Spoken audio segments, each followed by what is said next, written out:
Bhushan jewellers, अनमोल रिश्तों के लिए। उन्होंने कहा लोन उठाते, तो मैंने कहा हमें क्या करना चाहिए। उस समय हमारी प्रदेश की वित्तीय स्थिति ऐसी थी कि पहले ही दिन जब हमने अधिकारियों की बैठक ली, अगले महीने की सरकारी कर्मचारियों को पे देने की भी हमारे पास पैसा नहीं था। हमने लोन उठाया। आर्थिक बदहाली के इस दौर में हमारा प्रदेश गुजर रहा है। लोन उठाने के बाद हम धीरे धीरे ये सोच विचार करते रहे मंत्रिमंडल के सदस्य कि हम कब तक लोन उठाते रहेंगे, और लोन की भी एक लिमिट होती है। भारत सरकार ने हमारी लोन की लिमिट तय कर दी। सरकार बदलने के बाद जो डबल इंजन की बात करते थे, उन्हें तो 14,000 करोड़ रुपए का लोन दिया, और हिमाचल प्रदेश की सरकार कांग्रेस की जब से बनी 23-24 में सिर्फ 6600 करोड़ रुपए का लोन हमारे जो SGDP होती है उसके आधार पर उन्होंने रखा।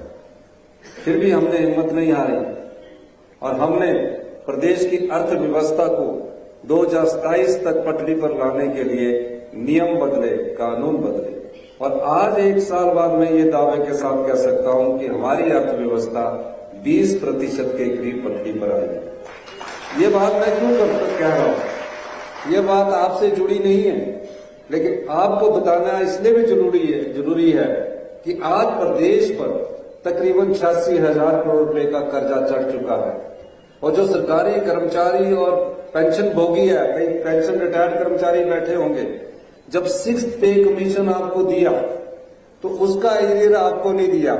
उसकी जो लायबिलिटी 10,000 करोड़ रुपए की है वो भी हम पर चढ़ी हुई है। तकरीबन 1 लाख करोड़ रुपए का कर्ज हिमाचल प्रदेश पर आने वाले समय में और चढ़ जाएगा। और आप जितने इस सभागार में बैठे हुए लोग हैं, आप पर तकरीबन सभी व्यक्तियों पर 1,04,000 रुपए का कर्जा चढ़ा हुआ है। इस दृष्टि से हमारी सरकार ने कुछ फैसले किए। अभी हम फैसले कर ही रहे थे कि इतिहास की सबसे बड़ी त्रासदी, सबसे बड़ी आपदा हिमाचल प्रदेश में आन पड़ी। कुल्लू जिला पूरी तरह तहस नहस हो गया, सड़कें टूट गई, बिजली पानी सब बंद हो गया। हमारी सरकार के मंत्रिमंडल के सभी सदस्य, मैं खुद 3 दिन तक वहां कुल्लू में बैठा। 48 घंटे के भीतर हमने बिजली पानी बहाल किया और सड़कों को टेम्परेरी रूप से हमने जोड़ दिया। ये सरकार की कर्तव्य निष्ठा को दर्शाता है। उसके बाद हमारे 75,000 के करीब टूरिस्ट फंसे हुए थे। 15,000 के करीब उनकी गाड़ियां फंसी हुई थी। पूरे हिंदुस्तान से हमें फोन आ रहे थे, लेकिन हमने उनको भी निकाला। कोई अराजकता का माहौल पैदा नहीं हुआ।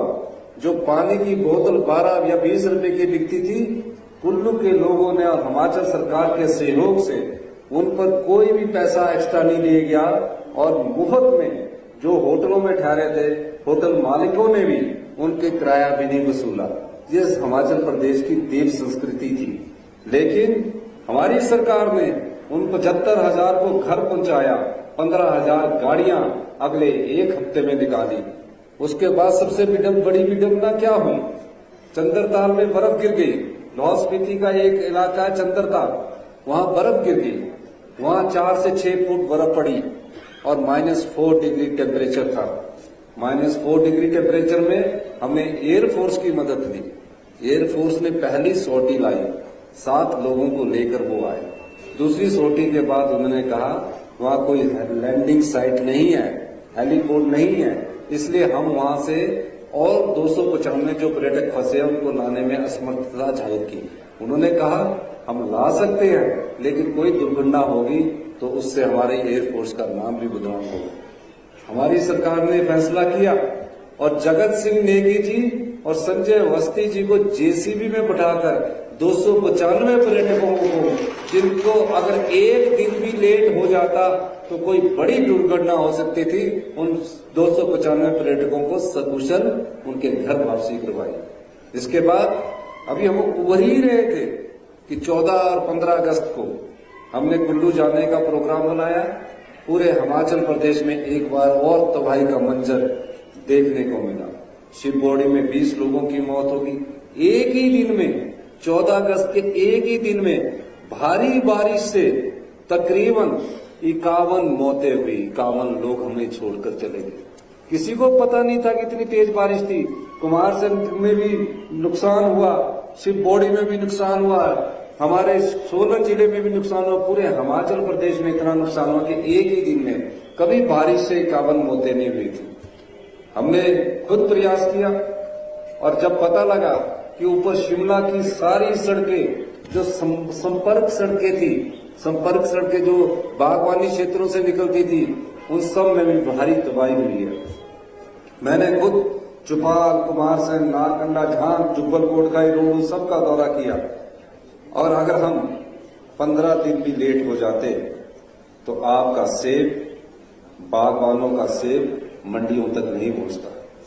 मैं इसलिए कह रहा हूं, प्रधान आए कि हमें पैसा दे दिया, हमने पैसे खोल दिए। जिस प्रधान ने जितना पैसा मांगा हमने उसको उतना पैसा दिया। पीडब्ल्यूडी विभाग ने जितना पैसा मांगा हमने उसको उतना पैसा दिया। मैं रात के 11-11 बजे बाहर बैठकर डिप्टी कमिश्नरों की बैठक लेता रहा। रोहित ठाकुर जी मेरे साथ बैठे, अनुरोध जी मेरे साथ बैठा करते थे। रोज सड़कें निकालने के राठौर साहब को रोज सवेरे फोन पर मुझे फोन करके बोलते थे कि आज कुमारसैन में ये नुकसान हुआ। हमने नुकसान का अंदाजा लगाया। अगर हम थोड़े भी लेट हो जाते तो ये हमारी अर्थव्यवस्था, सेब की जो अर्थव्यवस्था है वो पूरी तरह शटल हो जाती। आप बताइए, एक भी बागवान ऐसा बता दीजिए जिसकी भारी बारिश में सड़क के अवरोध के कारण उसका सेब मंडियों में न पहुंचा हो। हमने सारे सेब का एक एक दाना मंडियों तक पहुंचाया। ये सरकार की कर्तव्यनिष्ठा है। उसके बाद सेब के समर्थन मूल्य के लिए मेरे से रोहित जी, नंदलाल जी, बरागटा जी सब मिले। हर बार 50 पैसे बढ़ा दिए जाते थे और हमने कहा 50 पैसे नहीं, इस आपदा के समय किसी का सेब अगर थोड़ा कहीं सड़ गया है, दागी हो गया, नुकसान हो गया, हमने ऐतिहासिक वृद्धि की और 1.5 रुपया सेब का समर्थन मूल्य बढ़ाया, जो 10.5 से हमने 12 दे दिए। ये सरकार की कर्तव्यनिष्ठा थी। उसके बाद पूरे हिमाचल प्रदेश से तबाही का मंजर होता गया, चला गया। मैं सब जगह गया और मैं देखता गया तकरीबन 16,000 घर या तो पूर्णतः नष्ट हो गए या आंशिक रूप से नष्ट हो गए। 4,000 घरों को तो इस बरसात ने बहाकर ले गई और 13,000 घर, किसी की दीवार चली गई, किसी का डंगा चला गया। हमारी सरकार ने फैसला किया कि एक एक पाई जोड़कर आम आदमी अपना एक घर बनाता है। हम आम परिवारों से निकल कर आए हुए राजनीति में लोग हैं। मेरे परिवार का कोई व्यक्ति राजनीति में नहीं था, पर मैं दर्द जानता था कि बड़ी मुश्किल से एक घर बनता है। उन घरों को बसाने का दायित्व कांग्रेस की सरकार का था। सरकाघाट गया, मंडी गया, धर्मपुर गया, कांगड़ा गया, हर जगह तबाही। हमने सोचा भारतीय जनता पार्टी के नेता हमारा साथ देंगे। उस तबाही के आलम में भारतीय जनता पार्टी के लोग मांग करते रहे कि आप विधानसभा का सेशन बुलाइए। हमने कहा हम विधानसभा का सेशन बुलाएंगे, लेकिन आप अगर हम पुलिस कर्मियों को जो तबाही से उबरने का प्रयास करने में सरकार की सहायता कर रहे हैं उनको लगाएंगे, कर्मचारियों को लगाएंगे, तो सारा विधानसभा सेशन में सबका ध्यान लग जाएगा। हमने 20 दिन बाद विधानसभा का सेशन लगाया। सेशन में प्रस्ताव आया, हमने उनके प्रस्ताव का समर्थन किया। 3 दिन तक चर्चा हुई कि आपदा प्रभावित परिवारों को स्पेशल रिलीफ पैकेज मिलना चाहिए, राष्ट्रीय आपदा घोषित होना चाहिए। भारतीय जनता पार्टी के नेता उस 3 दिन तक चर्चा में भाग लेते रहे, बड़ी बड़ी बातें करते रहे, लेकिन जब प्रस्ताव को समर्थन करने की बात आई वो चुपचाप बैठे हुए, मूक दर्शक बैठे हुए, खड़े नहीं हुए। आपदा प्रभावित परिवारों के साथ भारतीय जनता पार्टी का कोई विधायक नहीं खड़ा होगा। हमने कहा प्रस्ताव आपने लाया है, आप कम से कम समर्थन तो कर दीजिए, लेकिन हाउस में हमने उस प्रस्ताव का समर्थन किया। उसके बाद इन आपदा प्रभावित परिवारों को बसाने की बात थी। अभी बसते रहते परिवार, चला रहता अगर हम गौर ना करते, हम ना करते, कुछ ना करते तो बोलते कि 5,000 पटवारी दे के आ जाता। हम चैन की नींद नहीं सोए, दिन रात मंत्रिमंडल के सदस्यों से बैठकर बात करते रहे। दिल्ली गया मैं, देश के प्रधानमंत्री से मिला, देश के गृह मंत्री से मिला, देश के वित्त मंत्री से मिला, कि हमारे प्रदेश में आजादी के बाद इतिहास की सबसे बड़ी त्रासदी आई है, इसमें आप मदद कीजिए। कोई मदद हमें किसी से नहीं मिली। फिर हमने फैसला किया कि हम अपना जो बजट है उसमें थोड़ी कटौती करेंगे, पर जिस परिवार का घर चाहे वो आंशिक रूप से टूटा हुआ है या पूर्ण तरह क्षतिग्रस्त हुआ है, बड़ी मुश्किल से हिमाचल के लोग एक एक घर बनाते हैं, उस परिवार को पूरी मदद की जाएगी। और इसलिए हमने आपदा राहत पैकेज 4500 करोड़ रुपए का घोषित किया। जब उसके नियम आए कि पूर्ण रूप से क्षतिग्रस्त मकान को कितने पैसे मिलते हैं, मैंने देखा राज्य सरकार भी और केंद्र सरकार भी सिर्फ 1.5 लाख रुपया पूर्ण क्षतिग्रस्त मकान को देती है। मैंने अधिकारियों से और हमारे मंत्रिमंडल के रोहित जी, हम सब लोग बैठकर, और अनुरुद्ध जी ने हमको बताया कि 1.5 लाख रुपए में तो अभी मंत्रिमंडल में जब चर्चा हुई वाशरूम तक नहीं बनता। नियम थे, आज भी केंद्र सरकार के नियम से 1.5 लाख रुपया पक्के मकान के लिए मिलता है। और मैंने उनसे कहा, और आंशिक रूप से जो पक्का और कच्चा मकान होगा, कच्चे मकान के लिए 4,000 रुपये मिलेंगे और पक्के मकान के लिए 6500 रुपये मिलेंगे। अधिकारी बोले कि ये हम नहीं कर सकते। मैंने बोला आम लोगों के लिए, गरीब किसान के लिए, गरीब आदमी के लिए अगर हमें नियम भी तोड़ने पड़े, अगर हमें कानून भी तोड़ना पड़े तो हम कानून को भी तोड़ेंगे, नियमों को भी तोड़ेंगे। और हमने नियम भी तोड़े, कानून भी तोड़े, और नियम और कानून तोड़ने के बाद जो 1.5 लाख की राशि थी उसको बढ़ाकर 7 लाख रुपया किया, और जो 6500 रुपया मिलता था उसको बढ़ाकर 1 लाख रुपया किया। और काव शेड के लिए सिर्फ 5,000 रुपया मिलते थे, उसको बढ़ाकर हमने 50,000 रुपया किया। तो ये सरकार की संवेदनशीलता ही है कि आपदा अभी खत्म ही हुई थी कि आज हम उसको 3 महीने के अंदर पूरे प्रदेश में आपदा राहत पैकेज बांटने में सफल हुए। हमें कोई मदद नहीं आई है, हमें सिर्फ बजटरी अभी और फायदा अभी दिया है। अब उसके बाद जब आपदा राहत की बात आई तो 7 लाख के बाद हमने एक और फैसला किया, जिसका भी मकान टूटा है, पूर्णतः क्षतिग्रस्त हुआ है, उसको बिजली का कनेक्शन फ्री मिलेगा, उसको पानी का कनेक्शन फ्री मिलेगा, और सीमेंट की बोरी एसडीएम के पास जाएगा, 280 रुपए प्रति बोरी के हिसाब से आपको सीमेंट उपलब्ध करवाएगा। तो पूरा 10 लाख रुपया हम एक मकान वाले को देने जा रहे हैं। ठीक है, उसके बाद ये भी कहा गया कि कई लोगों के तो कच्चे मकान हैं, कच्चे मकान बह गए। कच्चे मकान तो बरसात तेज होती तो वैसे ही टूट जाता है, हम तो जानते हैं। तो कच्चे मकान जो बह गए, पहले तो कच्चे ही मकान होते थे सारी जगह में, तो उनको कहा कि उनको इतना पैसा नहीं दे सकते। मैंने बोला जो जिंदगी भर कच्चे मकान में रहा उसको आप कह रहे कि दोबारा हम कच्चे मकान में ही रहिए। मैंने कहा इस नियम को भी बदल दीजिए, और जो कच्चे मकान में रहने वाला नहीं था उसको भी 7 लाख रुपए की सुविधा। तो हम लोग आप लोगों की सेवा के लिए आए हैं। आर्थिक बदहाली के बाद भी ये प्रदेश जिस प्रकार की विषम क्षमताओं से जूझ रहा है उसमें आप लोगों का सहयोग चाहिए। और आज जब मैं यहां आया, मैंने कहा कि हम शिमला में पहले ही लेट हो चुके हैं। शिमला जिला में आज हम तकरीबन, मैं आपको बताना चाहूंगा कि अभी जो मैंने क्लिक किया, इससे उनके घरों में 3 लाख की पहली किस्त शुरू चली गई है। 3 लाख के बाद दूसरी किस्त वहां के स्थानीय विधायक अपने स्तर पर इनको बांटेंगे।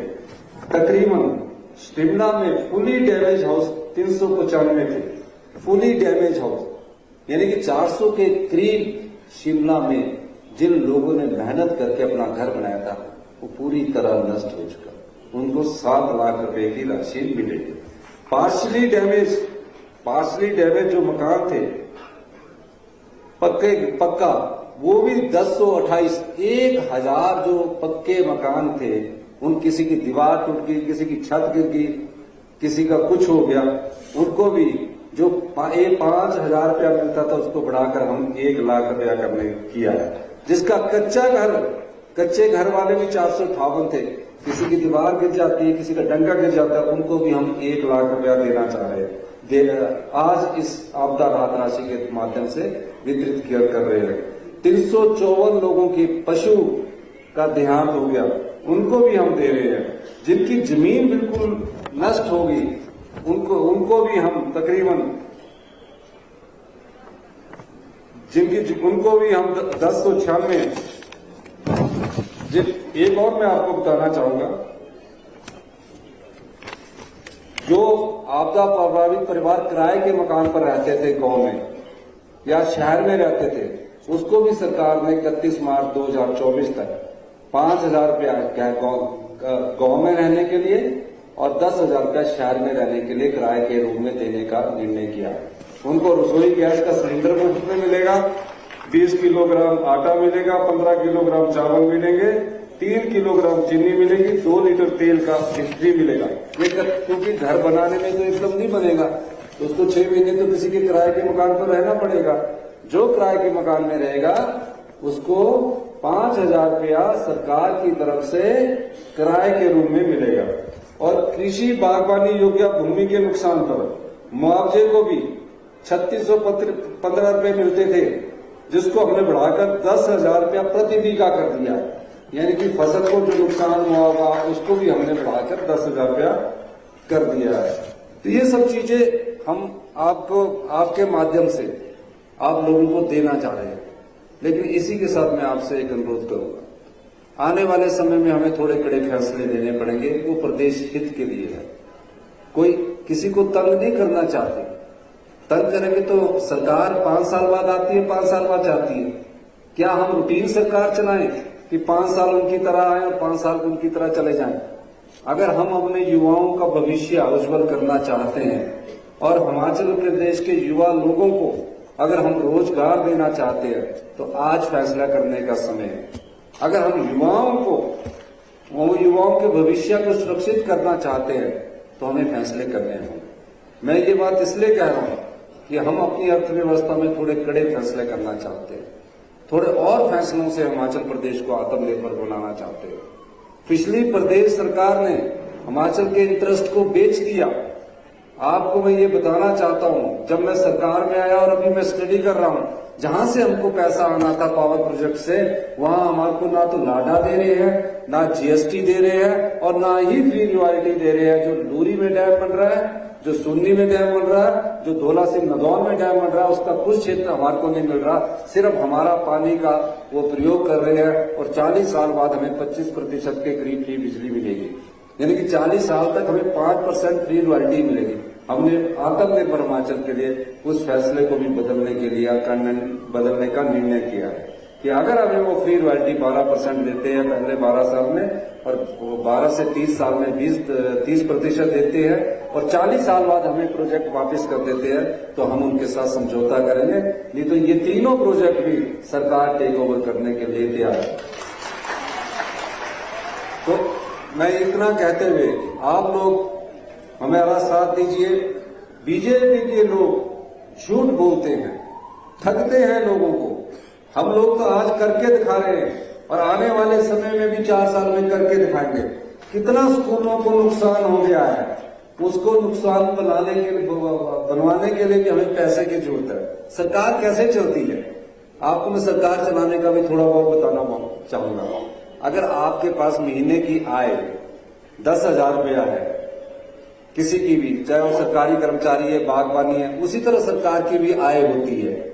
अगर 10,000 रुपया है, आप 10,000 रुपया खर्च करते हैं बच्चे को पढ़ाई के लिए, दूध के लिए, अपने खर्चों के लिए, और हमारी अगर आय 100 रुपया है और हम 170 रुपया हर साल खर्च करते हैं, तो 70 रुपया हम कैसे करते हैं, घर वाले भी कैसे करेंगे, कर्ज उठा के, किसी से उधार मांग कर। उसी तरह हम 70 रुपया अभी तक कर्ज उठा रहे हैं और अगले 2 साल तक और उठाने की जरूरत है, क्योंकि हिमाचल की अर्थव्यवस्था तब तक ठीक पर नहीं आ सकती, क्योंकि हमें कर्जा चुकाने के लिए 6,000 करोड़ रुपया बैंकों को देना पड़ता है। लेकिन इस दृष्टि से हम सोच रहे हैं कि 5 साल में हमारी अर्थव्यवस्था पटरी पर आए, और आने वाले 10 सालों में मैं आपको कह के जा रहा हूं क्योंकि इस आलू ग्रोड की जनसभा में हमने पहले भी कहा, आने वाले 10 सालों में हम हिमाचल प्रदेश को हिंदुस्तान का सबसे समृद्धशाली राज्य बनाएंगे और अमीर राज्य बनाएंगे। इस दृष्टि से हमारी सरकार काम कर रही है। इसी के साथ राठौर जी ने एक और मांग की है। मैं तो काफी आता रहता हूं, एक बारी सिंघा साहब भी मेरे पास आए कि बहुत बड़ा नुकसान हुआ पंचायतों को, आप कीजिए। हमने कहा हम बिल्कुल मदद करेंगे। और उसे अभी वैसे राठौर साहब ने जब हमसे मांग की और राठौर साहब ने ये कहा कि मेरे यहाँ फायर ब्रिगेड का भवन होना चाहिए, और एक और मांग की इन्होंने। राठौर साहब, आपके संबंध में मैं कहना चाहता हूं, राठौर साहब हमेशा इतने कागज लेके जाते हैं, उसमें कई हर रोड का नाम लिखा होता है, हर हॉस्पिटल में कितने डॉक्टर चाहिए वो लिखा होता है, जितने पीएससी चाहिए उसमें लिखा होता है। मैं जो डिस्ट्रिक्ट हॉस्पिटल की आप बात कर रहे हैं उसकी मैं स्टडी करवाऊंगा और जहां तक फिजिबल होगा उसके बाद मैं आपको बताऊंगा। लेकिन जो यहाँ आपने मुझे कहा है कि डॉक्टरों की कमी है, अल्ट्रासाउंड की कमी है, उसको हम तुरंत प्रभाव से जल्दी आने वाले समय में पूरा करेंगे, क्योंकि अभी हमें एक ज्ञापन भी नीचे दिया गया है। तो उस सिलसिले में मैं ये पूरा आपके जो ठोक में डिस्ट्रिक्ट हॉस्पिटल की संभावनाएं क्या है उसको भी तलाशा जाएगा, ये मैं आपके कहना चाहता हूं। और अभी हमारे बीच में पीडब्ल्यूडी मिनिस्टर थोड़े लेट हो गए, ये रामपुर से आए हैं विक्रम गुप्ता जी, और तो ये शब्द मैं कह के कि ठोक में और भी अभी हम आने वाले समय में जो भी काम होंगे उनको करेंगे। और जो फायर ब्रिगेड की बिल्डिंग के लिए आपने जो कहा है उसको तो मैं स्वीकृति प्रदान करता हूं। और जो डिस्ट्रिक्ट हॉस्पिटल है उसका एक सर्वे होगा, जब तक वो सर्वे पूरा होगा तब तक यहाँ जो डॉक्टरों की कमी है उन कमियों को मैं पूरा करूंगा। जो अल्ट्रासाउंड की मशीन खराब पड़ी है, क्या वहां नई अल्ट्रासाउंड की मशीन लानी है? राठौर साहब ने एक और मुझसे गाड़ी में बात की कि ब्लड बैंक का यहाँ होना चाहिए, उसकी दृष्टि से भी हम उसकी स्वीकृति प्रदान कर देंगे। और इन्हीं शब्दों के साथ एक बात अंत में मैं और कहना चाहता हूँ, हिमाचल प्रदेश में शिक्षा के स्तर में बहुत बड़ी गिरावट आई है। आज हमारी क्वालिटी एजुकेशन 18वें स्थान पर पहुंच गई है। 5वीं का जो बच्चा है वो दूसरी क्लास का चैप्टर नहीं पढ़ सकता, लेकिन हम 5वीं के बच्चे में को अगले साल से शिक्षा मंत्री जी के साथ हमारी विस्तृत चर्चा होने के बाद शिक्षा क्षेत्र में बड़ा व्यवस्था परिवर्तन करने जा रहे हैं। पहली कक्षा से हम इंग्लिश मीडियम स्टार्ट करने जा रहे हैं और सारे स्कूलों में जो ड्रेस है उसको भी प्रिंसिपल महोदय ही सिलेक्ट करेंगे। और सभी स्कूलों में जहां हमारे क्लस्टर वाले स्कूल है उन अपना विद्यालयों में हम पूरे टीचर की व्यवस्था करने जा रहे हैं। रोहित ठाकुर जी ने पिछले दिनों इस मामले में प्रेजेंटेशन दी है और हम इसमें आगे बढ़ रहे हैं, क्योंकि शिक्षा मंत्री भी यहीं से है। हमेशा बोलते रहते हैं कि हमारे तो सारे स्कूल खाली है, तो जो भी स्कूल इनके खाली है अगले वर्ष से हमारी गेस्ट फैकल्टी लेक्चरर की पॉलिसी आ रही है, उस दृष्टि से भी हम आगे काम करने जा रहे हैं। अभी इस 31 मार्च से पहले 20,000 सरकारी क्षेत्र में रोजगार के अवसर निकलने जा रहे हैं। वन मित्रों की भर्ती शुरू हो गई है। 9,000 के करीब आईपीएच में हम para pump operator, para fitter, para electricians ये सब भरने जा रहे हैं। 6550 लोग TGT non medical batch wise भर्ती स्टार्ट हो चुकी है और अब कंपटीशंस की भी तैयारी होने लगी है। 984 पटवारी हम भरने जा रहे हैं। 800 के करीब स्टाफ नर्सेज हम भरने जा रहे हैं। ये सब नियुक्तियां इन्हीं 3-4 महीनों में होगी। आप पाएंगे सरकारी क्षेत्र में जितना संभव होगा हम सरकार को रोजगार देंगे, युवाओं को रोजगार देंगे, लेकिन रोजगार के अवसर पैदा करना भी सरकार का दायित्व है। इस दृष्टि से भी हम अभी कार्य करने जा रहे हैं। और अगले साल से जो बागवान लोग बैठे हैं, बागवानों का हमारी बात दुबई में हुई है कि आपके सेब को कैसे आपको अच्छा पैसे मिले, उस दृष्टि से हमारी बातचीत जो दुबई के बड़े उद्योगपति हैं उनसे हुई है। वो अभी जनवरी में यहाँ आएंगे। बागवानों के सेब को उचित मूल्य दिलाने के लिए हमने उनके साथ बातचीत की है। क्या फैसला होता है वो आने वाले समय में पता लगेगा, लेकिन मैं बागवानों को एक आश्वासन देना चाहता हूँ कि अगले वर्ष से यहाँ यूनिवर्सल कार्टन के माध्यम से सेब का खरीद की जाएगी,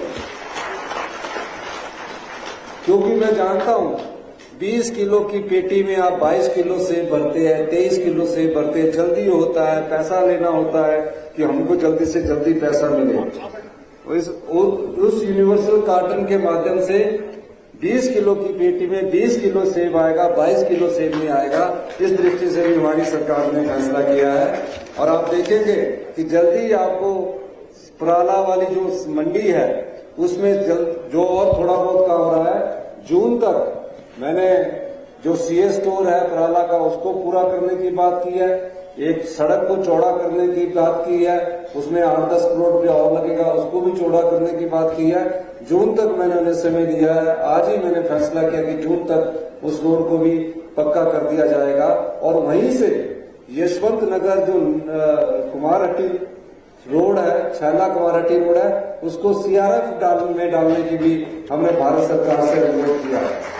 तो इन्हीं शब्दों के साथ कि आप लोगों का प्यार हमेशा कांग्रेस पार्टी के साथ बना रहे और कांग्रेस पार्टी ही आम आदमी की पार्टी है, गरीब आदमी की पार्टी है, किसान की पार्टी है, बागवान की पार्टी है, युवाओं को रोजगार देने वाली पार्टी और महिलाओं का सम्मान करने वाली पार्टी है। ये एक साल में आप अंदाजा लगाइए क्या आपदा राहत एक साल में मिलती थी। पटवारी के चक्कर काटते थे, 5,000 रुपया मिलता था चक्कर काटने के बाद, आज सीधे आपके घरों में जा रही है। और एक और मैं बात बताऊं, अभी हमने राजस्व अदालत लगाई।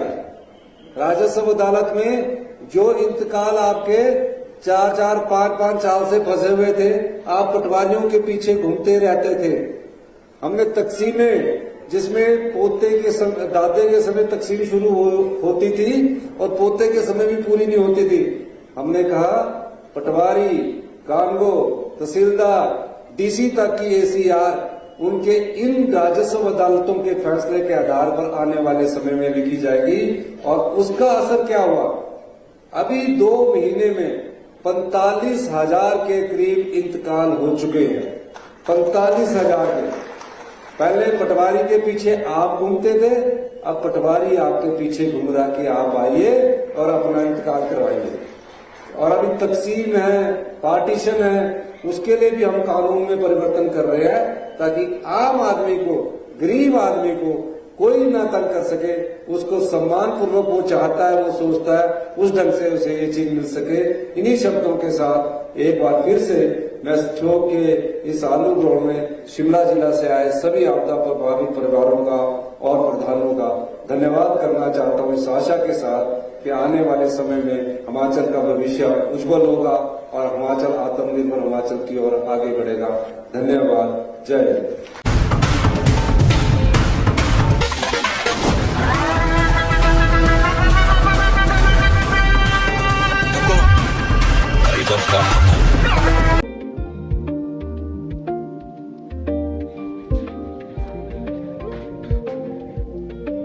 This news sponsored by A1 Family Beauty Salon near Axis Bank, Hamirpur Road, Una.